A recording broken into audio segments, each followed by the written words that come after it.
ભરૂચ અંકલેશ્વર વચ્ચે ભૂત મામાની ડેરી પાસે વહેલી સવારે એક બાઇક ચાલક નોકરી પર જઈ રહ્યો હતો ત્યારે રોડ પર ઉભેલ એક ડમ્પર સાથે અથડાયો હતો, જેથી અકસ્માત સર્જાયો, જેમાં બાઇક પર સવાર બે ઈસમો માર્ગ પર પટકાયા હતા। એકને માથામાં ગંભીર ઈજાઓ પહોંચતા ઘટના સ્થળ પર જ મોત નીપજ્યું હતું, જ્યારે અન્ય એક વ્યક્તિને ઈજાઓ પહોંચતા સારવાર હેઠળ હોસ્પિટલમાં ખસેડવામાં આવ્યો હતો।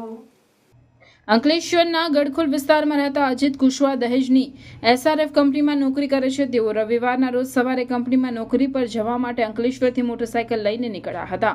તેઓની બાઇક પર અન્ય એક વ્યક્તિ પણ સવાર હતું। દરમિયાન તેઓ ભરૂચ અંકલેશ્વર વચ્ચે આવેલી ભૂત મામાની ડેરી નજીક પહોંચતા એક ડમ્પર સાથે તેઓ અથડાયા હતા, જેમાં અજીત અને તેમની પાછળ સવાર ઈસમ બંને રોડ પર ફંગોળાયા હતા, જેમાં અજીતભાઈને માથામાં ગંભીર ઈજાઓ પહોંચતા સ્થળ પર જ મોત નીપજ્યું હતું, જ્યારે પાછળ સવાર ઈસમને પણ ઈજાઓ પહોંચતા સારવાર હેઠળ ખસેડવામાં આવ્યા હતા।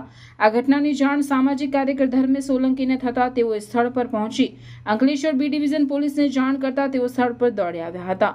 પોલીસે મૃતદેહને પોસ્ટમોર્ટમ અર્થે હોસ્પિટલમાં ખસેડી વધુ તપાસ હાથ ધરી છે। ઘટનાની જાણ તેમના પરિવારજનોને થતાં સ્થળ પર આવતા તેમના આક્રંદથી વાતાવરણ ગમગીન બન્યું હતું।